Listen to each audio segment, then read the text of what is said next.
Now, before we start with our message today, we want to give a bit of background about our title and also the passage that we are going to be reading from. So, who here is married? Okay, there's a few people married. And who here wants to be married? Okay, so I'm going to give you a little quiz, and there's only 2 answers you can give, so it's not difficult, okay? Okay, firstly, we're going to start with a question for the husbands or the people that want to be husbands, okay? Are you ready? Okay, so you have a wife, and this wife cooks. Every time you get back from work, there is a delicious meal waiting for you. Every time you get back from work, the house is completely clean. Every time you get back from work, she stands there with a smile and greets you. Now, who would say that is a good wife? Most of us would say that is a very good wife, right? Now, I want to give a scenario to the women here.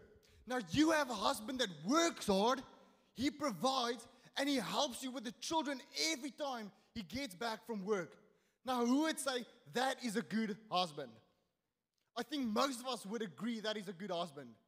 But what if I told you that husband or that wife was cheating on you? What would you say? No, that is a terrible wife and a terrible husband. Why is that? It is because we cannot put our duties, our responsibility before our faithfulness. Those things mean nothing if you are not faithful. You have to be a faithful spouse. Now, in the Bible, we see this image of the church being the bride and Jesus being the groom.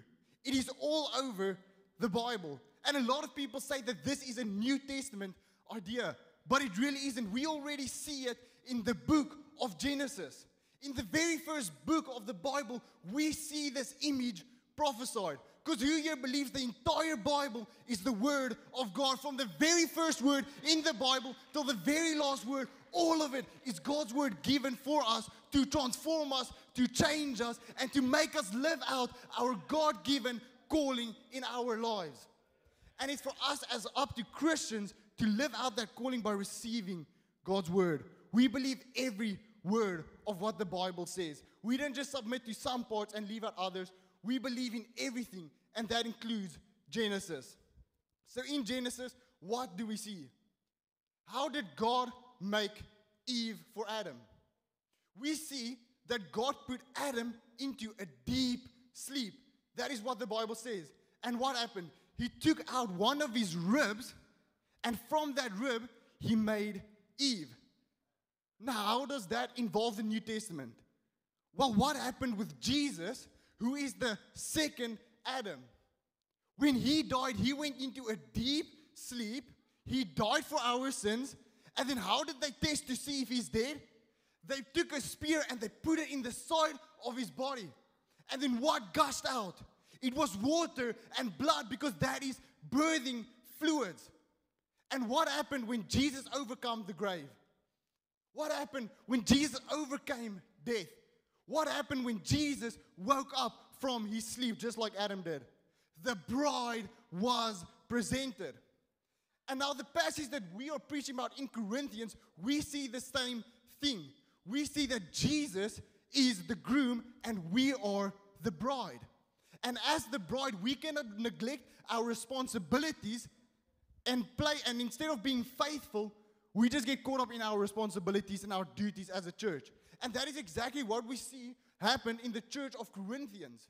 We see they walked in the gifts of the Spirit. They spoke in tongues. They prophesied. And yes, they abused of those gifts. But what do we see? We see that they didn't live in the fruit of the Spirit. You can't have faith if you are not faithful. It goes together. So as the bride, as the church, we need to be faithful. We need to come alive. We need to come out of the tomb. In order for the church to come out of the tomb, you need to come out of the tomb. Because the church is made up of different people. And every one of us needs to live for Jesus. You can't just show the gifts of the Spirit without showing the fruit of the Spirit. You need to be a faithful servant. And that is what we want to talk about today. Our message title is Veiled in Virtue, because we as the church are the bride of Christ. And we need to be veiled in virtue, in seeking and honoring God, pursuing faithfulness. So today we'll be reading out of 1 Corinthians 5 and we'll be starting at verse 1. It says, "It is actually reported that there is sexual immorality among you, and of a kind that is not tolerated even among pagans. For a man has his father's wife." So we see here in the church in Corinth that they were a church so puffed up in pride. They thought they were so gifted and spiritually gifted, and they had so much pride because of that. But still they tolerated a sin that not even the world tolerates. Can you imagine that? You think that you're living this holy life, yet you have a member in your church doing stuff that not even the world will say is something that should be looked upon with any sense of tolerance. So here we see a church that doesn't know its identity. Because the truth is, if you know your identity in Christ, you'll be able to live out your calling. You'll be able to understand that where I go, I'm an ambassador for Christ. We see that the Bible says that we, as the bride of Christ, is dressed in white. Our garment is white. White is the color of righteousness. Do you walk in your identity as the bride of Christ? Do you walk in righteousness? Because you cannot call yourself the bride of Christ and say that you are tolerating sin in your life. Yes, we will have moments where we fall short, but those moments need to lead us to repentance and remind us in our identity in Christ. Who are we? Are we the bride of Christ, walking in righteousness, understanding that we wear these white, righteous garments? Or are we just following the world and calling ourselves the bride of Christ? 1 Corinthians 5 verses 2 to 3 says this, "And you are arrogant. Ought you not rather to mourn? Let him who has done this be removed from among you. For though absent in body, I am present in spirit. And as if present, I have already pronounced judgment on the one who did such a thing." Now, what does the Bible tell us? It tells us that if we willingly allow sin in our midst, we are arrogant. How arrogant must we be as a church to think that we can have that kind of fellowship with evil and that it won't affect us? We are the bride of Christ, not the prostitutes of Christ. Christ gives us a new life. He changes us. He transforms us. He gives us a new identity. And that's why it's so important for the church to walk in that identity that God has given us. We need to understand that we cannot let culture dictate how we act as a church. Culture has enough say in the world. We can't let it infiltrate our church. Our church, our doctrine, what we do can't be dictated by social justice, our culture, and our emotions. It needs to be grounded on God's word. And that is so important when you talk about a passage like this, where the Bible says that we cannot allow people in the church who commit willfully sin. We cannot allow this. We have to kick them out. Now we want to make one thing very clear. All of us here, since we have joined the church, since we have come to salvation, have fallen short. We will always fall short. Purification is a process, but there needs to be change. You have become a new creation. That is the power of God. When we speak about the power of the Holy Spirit, it's not just the power in the gifts, but it's the power to walk in the fruit of the Holy Spirit. And that is what this church was neglecting. They walked in the power, but not the fruit of the Spirit. And it's impossible for us as a church to be effective if we allow that. I think many people say, come as you are, come as you are, come as you are to the church. And that is so true. That is something that we all need to do. Come as you are, but don't go as you are. You can't come as a sinner and then leave a sinner. You need to come to the church, be transformed by the renewing of your mind, and go out into this world and make a difference. It's so important for us as the church to understand our purpose and our role in this world. We are called to build an army out of an audience and disciples out of a crowd. Where Jesus preached, what happened? People followed him. They didn't just stay there behind. He had a bunch, thousands and thousands of people who followed him. And that's what we need to do. We need to build an army out of an audience and disciples out of a crowd. Also, the next passage that we'll be looking at is 1 Corinthians 5, verse 4 through to 5. It says, when you are assembled in the name of the Lord Jesus, and my spirit is present, this is Paul speaking, with the power of our Lord Jesus, you are to deliver this man to Satan for the destruction of the flesh, so that his spirit may be saved in the day of the Lord. So here is a very harsh message, and one that we don't really see preached very often today, and that is that Paul is actually telling them to rather remove this person from the church because he has no intention of leaving behind his sin.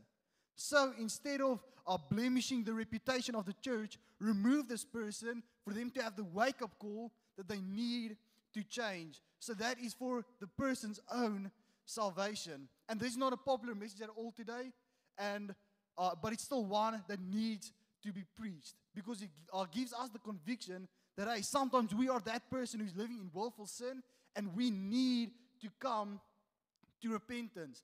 And one thing that I can almost point to when we want to think about how can we not be this person is when we look at the example of Judas. Now, most of you know Judas. He betrayed Jesus. When Jesus was in the beginning of his ministry, Judas followed him. Judas decided by himself to follow Jesus. So obviously Judas was in a place where he was in awe of Jesus, all the signs and wonders and miracles that Jesus was doing. Judas was in awe of that. And he decided, I want to give up everything and follow Jesus. But what happened along the way? He became comfortable. He became familiar.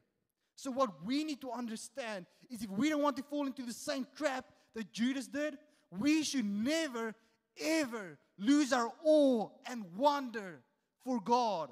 Something that we take for granted now, the transforming work of the Holy Spirit inside of us now, is something that we should never lose. We should never lose the awe and wonder for the miracle working God, working within us and working through us and working in the people around us. We should never lose our awe and our wonder for God. Now, this passage makes it very clear that there are two different ways for us to experience God's power. Firstly, it is God through us, God using us to manifest different gifts. And that is very good. It's very good to work and to operate in the gifts of God. But I would argue that the second one is more important. And that is God's work in us. God transforming us and letting us live out the Christian walk. And now why do I say that the second one is more important? It's because that involves your salvation. It involves my salvation. What do we see in the book of Matthew? We see people standing in front of Jesus and they say, Jesus, didn't we heal many people in your name? Didn't we cast out devils in your name? And we see that they say, and they list all these mighty works that they did in the name of Jesus through God. But did that save them? It didn't save them. What matters is having a relationship with God. Allowing God to work in us before He works through us. And that is the problem of this church. They believed that the power of God was manifest, that God was present because of God's work through them. But we can't allow God to work through us if we haven't first allowed Him to work in us. Because that is how God saves us. That is how God changes us, and then God uses us for His glory, where at least our relationship first with Him is taken care of. Because God can use anybody from anywhere for His work. You don't even have to be saved. God will reach the people He wants to reach. So we need to understand that God can use many people around the world. That's why there is false teachers who have such effective ministries, and why we see so many people getting saved under them, even though they themselves aren't saved. It's because God can use anyone for His purpose. But that's when we never need to prioritize the gift of the Spirit over the fruit of the Spirit. Because the Bible says you will know them how? By their gifts? No, it says by their fruits, in the way they live, their lives. So as a church, we need to understand, in order to be a church that comes out of the tomb, in order to be a church that is alive, we need members that are alive. We need members who have made the decision to come out of the tomb. A healthy church is only as healthy as its members. So in order for the church to be a healthy church, you need to step out of that tomb. Amen. To be a healthy church, you need healthy members. And to have a living church, you need living members.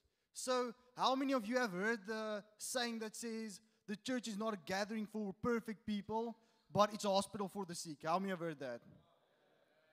So, with that, I want to ask you the question, but what will it help you if you go to the hospital and you stay sick? Imagine this, you have cancer, 100% curable, you go to the doctor, he says, yeah, I'll definitely be able to cure you. It's fine, it's 100% curable. Just come weekly and I'll give you something for the cancer. You go weekly, every single week, you still die. Because they didn't give you a cure. You just went to the hospital. That wouldn't help you at all. You actually have to have the cure. I think it's so important for the Church of Jesus Christ to stand firm on the truth of the cure of Jesus. We need to remember that we are called to preach the truth in love. If we just preach the truth without love, we will come off as arrogant people, scaring away unbelievers. If we just preach love without truth, we'll be nothing better than Californian hippies, approving everyone's sins. But that's why we need to preach the truth in love, because we preach the truth in love, there will be conviction and transformation that follows. Let's be a church that is on fire for God and preaches the truth in love. Now, as a church, it is important for us to never lose our fear and our reverence for God. We all have a disease in our life called sin, but Jesus healed us. So we want to make very sure that we follow Jesus, the bride who cleanses us, transforms us, and enables us to be a church that is stepping out of the tomb, that is visible for the world to see, that we are shining the light of Jesus. It is not our light. We are merely reflecting the light of the groom. And that's what we as a church need to understand. We all have a disease called sin, but there is a cure in Jesus. Jesus actually makes you better. What a sad salvation you must have if you believe that Jesus saved you and He left you exactly the way you are. No, Jesus changes us. Can I give you advice? In order to overcome addiction, you need to have a new addiction. An addiction in Christ. If you want to overcome an alcohol addiction, you need to be addicted to Christ. If you want to overcome a drug addiction, you need to be more addicted to Christ. If you want to overcome a porn addiction, you need to be more addicted to Christ. We need Christ in our church. We need to always remember our need for Jesus. This transformation doesn't come from our own works. It doesn't come from the way in which we try to please God. It is God working in us, then God working through us to be a church that comes out of the tomb. Okay, and then 1 Corinthians 5 verse 6 says, your boasting is not good. This is what it starts with. Your boasting is not good. You see, this church had all the gifts. They were boastful about it. They were prideful about it. But then Paul says, your boasting is not good. How can you truly be prideful if you understand what Christ saved you from? How can you truly be prideful if you understand that Jesus had to die and be crucified on a cross, a bloody crucifixion for your sins, and still be prideful about what you're doing? It's not you doing anything. It's the Holy Spirit working through you to achieve God's purpose and plan. We cannot be prideful about anything that we do because we are new creations in Christ. He has died for our sins, and we need to remember who we were and be grateful for who we are. Never be prideful if God is using you in a mighty way. It just shows that He wants you to be even more of a servant, the greatest leader that you can be is the greatest servant as well. You need to serve the best to lead the best. And that's what it takes to be an effective church, is a group of people who are also effective servants. We need to understand that what we do and what we have is all by the grace of God, through the grace of God, and for the glory of God. Now, if we continue to read in this verse, we see that it says, do you not know that a little leaven leavens the whole lump?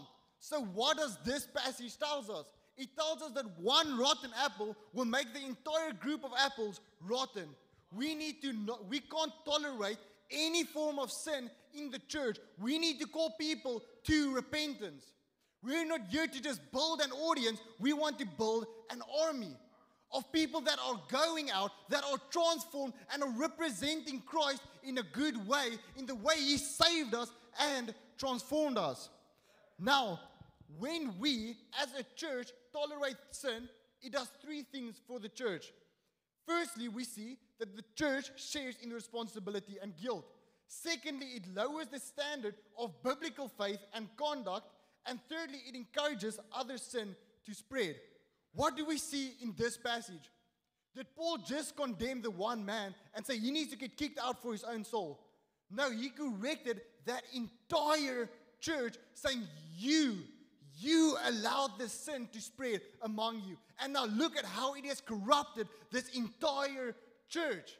So as Christians, we need to understand that we need to have healthy members to have a healthy church. But if we had unhealthy members, it will make the rest of the church sick. Because guess what? Disease and viruses spread. So just like we need to focus on the health of the church, we also need to focus on not allowing the disease to spread in the church. And that is not a very famous message in today's generation, but that is biblical. And then in 1 Corinthians 5 verse 7 it says, cleanse out the old leaven that you may be a new lump, as you really are unleavened. For Christ, our Passover lamb, has been sacrificed. So here we see a reference to Exodus 12 verse 18 through to 20 and Exodus 13 verse 6 through to 7, where the Jewish family was commanded to get rid of all the leaven in preparation for Passover. So in the original Greek, a very strong word is used here, and it is purge. You need to purge. So here we see how if there is any area in our lives where we have sin, where we know that there is sin, we need to cut it off because it spreads. So think about your own life just for a moment. Just reflect for a small moment about what it is in your life that you need to cut off for the name of Jesus. Now we see here that Paul refers to the old leaven in a way that refers to their old life, their BC life. Is their life before Christ. So what does this passage tell us? It tells us that we need to leave behind the old life. Why? Because Christ has made us new. We are a new creation in Christ. God doesn't leave us the way we are. His love transforms us. He pulls us out and He changes us. He empowers us. We can't separate the work of the Spirit of God and just limit it to the gifts of the Spirit. We also need to understand that the power of God, the greatest miracle that can happen in a person's life, is God transforming and changing that person. A lot of people say God doesn't do miracles anymore. Well, have you seen your life? Because I have looked at my life, and my life before Christ was way different than my life with Christ. The miracle working power of God is not just limited to God working through you, but also God working in you. I want to quickly make you think about the story that Jesus told, and it's a parable about Lazarus, a poor man, and a rich man. So Lazarus was outside the house of this rich man, and he begged for food. The rich man didn't give him any, and eventually he died. And then the rich man also died. And then later Lazarus was in heaven, and the rich man was in hell. Then the rich man begged for Lazarus and Abraham to please let me just go back to my family to at least tell them that what I'm experiencing here because I want water so desperately and I can't get any and all of that stuff. Because hell isn't a good place. Who knows that? So this rich man wanted so badly to go back to his family just to warn them about what he's experiencing right now in hell. I want to ask you this question. If the people in hell had a second chance at life, would they live it differently? Of course they would, because they know the consequence. So why would you listen to this preaching about the seriousness of hell and not think, let me fix it in this life, instead of having regret in the next life? Make the decision today to say, I am going to worship God. It doesn't matter what I've gone through or where I've come from. It doesn't matter what I've done. Today is the day of salvation, and I'm going to choose to worship God today. In the rest of verse 7 we see, as you really are unleavened, for Christ our Passover lamb has been sacrificed. Here Paul calls them unleavened, even though they haven't completely lived a leavened lifestyle. But here Paul recognizes something important. In Christ, we have a new identity. He doesn't call them where they are. He calls them for where they could be. Do you remember when God called Gideon and sent the angel to him? He called him a mighty man of valor before he ever fought a war. What does that mean for us as Christians? It means that God has given you a new identity. God sees you for where you can go. It's your decision. It is your choice whether you're going to step in that calling and live out that identity. It is your choice to come out of the tomb and live for Jesus. And then the last verse that we'll be looking at is 1 Corinthians 5 verse 8. It says, let us therefore celebrate the festival, not with old leaven, the leaven of malice and evil, but with unleavened bread of sincerity and truth. You see, it is saying for us that we should celebrate the festival of life. We should celebrate the festival of life. We shouldn't say, oh no, God has called me to righteous living. God has called me to be a holy warrior for Him. Now I have to be depressed because I can't live in my sin anymore. That's not the mindset that we should have. We should celebrate because we have a new life and a new purpose and a new calling. And we have the honor and the privilege of calling ourselves servants and warriors of the Almighty God. We also see how it says sincerity. And sincerity means pure and not mixed with any substance. We should live pure lives, not mixed in with this world. Keep ourselves separate from the things of this world. Yes, we are in this world, but we are not of this world because we have a new identity, a new birth, and we are now the bride of Christ, dressed in white and righteous garments. Now, we believe in this passage there are 4 conclusions that we can take. Firstly, in order to have a healthy church, we need to have healthy members. Secondly, we can't separate the gift from the giver. We need to always remember that the God who gives us the gift wants us to use it for His glory, not to puff us up for ourselves. Thirdly, we need to remember to cut sin off. There is no place for sin in the church. We need to call people to be more holy. The Bible says, be holy for God is holy. If you come to church and your church allows you to be comfortable in sin, that is not a church operating in the power of God. And then lastly, we need to understand that we have a new identity in Christ. We are new creations. We are now the bride of Christ, called to step out into our purpose and our calling. We are not who we were. We are not whores and prostitutes anymore. We are now the righteous, renewed bride of Christ. And this is the day that the Lord has made. So we will rejoice and be glad in it and go out with our calling, go out with our purpose and know who we are called to be. Let's all stand on our feet and pray.